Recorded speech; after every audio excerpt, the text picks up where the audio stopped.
In the early 19th century, archaeologists began to unearth nearly 2,000-year-old sarcophagi from the sites in the Fayum region of Egypt. Ensconced in the burial linens of these mummies were exquisitely painted encaustic portraits placed over the faces of the dead. These haunting images represented the hybridization of the traditional burial customs of dynastic Egypt, but influenced by the emerging cultural power of the Roman Empire. The artists who created them will remain anonymous to us forever, but their complex understanding of light and shadow, softened edges, and facial anatomy are on par with that of any of the master portraitists of Western art history whom we now revere. The images can be almost eerily photographic, sometimes haunting, often gentle. They depict the very real human faces of noblemen and women, laborers, soldiers, athletes, tradesmen, and youth. Their eyes seem to stare deep into the middle distance and gaze back upon us from centuries beyond the grave, forever youthful and seemingly eternal.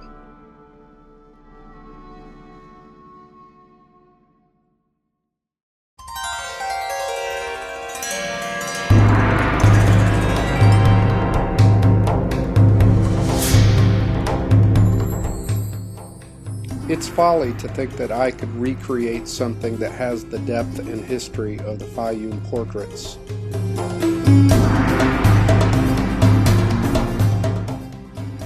When I paint friends, family, acquaintances, fellow artists, I imagine that I can see that same faraway gaze in their eyes that those people 2,000 years ago held.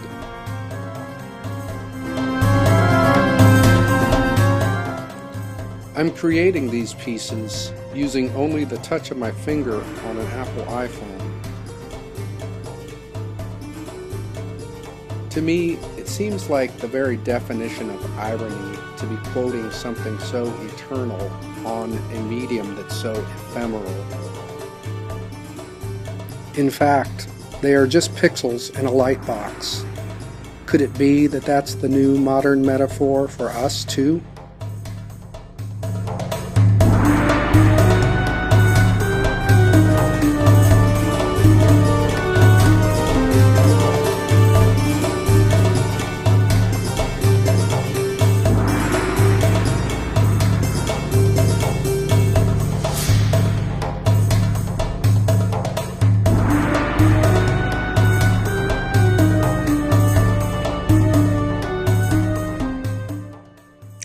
There's a very obvious difference between my portraits and those of antiquity, and that is that I have the advantage of photography. And that's something that you gain and something that you lose.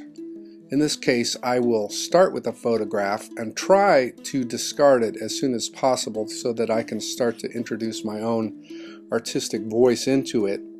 But for the first stages, I start with a cartoon outline of the features of the face so that I have it in place, and you can see here that it's sort of a graphic mark, very sparse. And then I begin to use the eyedropper tool and start to block in the large swatches of color.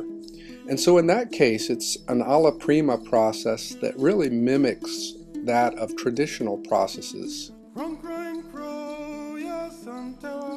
And by pressing down and holding, it creates the eyedropper tool, and there I start to build a palette of paint. So I have something to draw from, and I start to build my own palette much the same way that I would with oil painting or acrylic painting.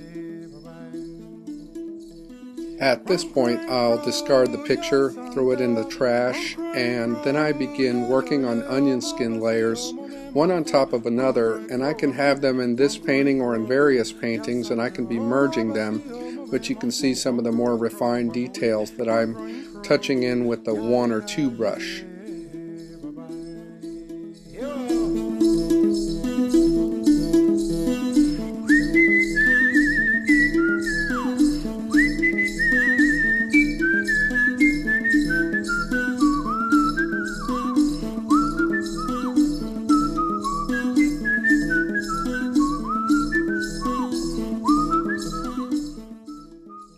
While it's kind of counterintuitive, the finger really can become an accurate drawing tool when it's set down to a small brush size, because you begin to find a sweet spot and you begin to know how to establish details, and it really becomes no different than a stylus or placing a pencil to paper.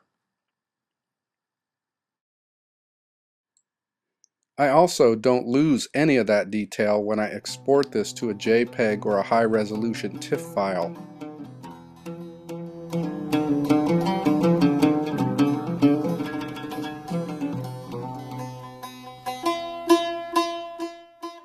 By the standards of wooden antiquities, the Fayum portraits are miraculously preserved.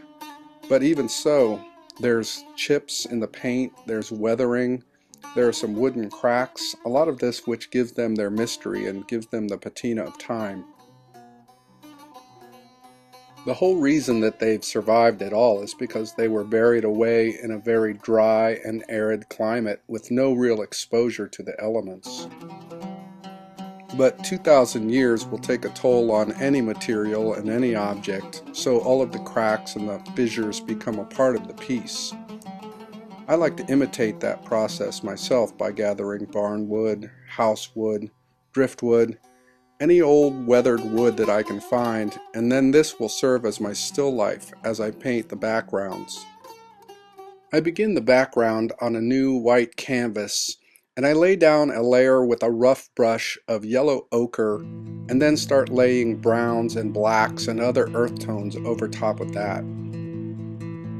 In yet another layer, then I'll work on what would be the background painting, and it's usually sort of a halo of a light color, starting with white, maybe some golden colors. They actually used gold leaf at other times, and occasionally I'll try to imitate that also. Now here's where I'll go back into my gallery and I'll get the figure and I'll bring the figure back on top of that layer. In yet another painting, I'm working on the shirt, and I'm basing this on a Roman soldier's costuming from about 200 AD.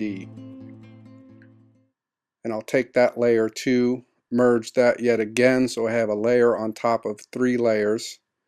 And then the final process requires that I do subtracting, much like the final process of weather and of nature would have been to subtract away from this painting.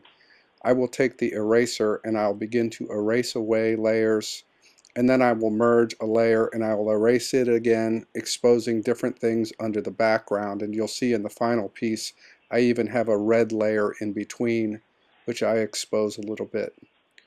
Putting lines that create boards, sometimes additive, mostly subtractive.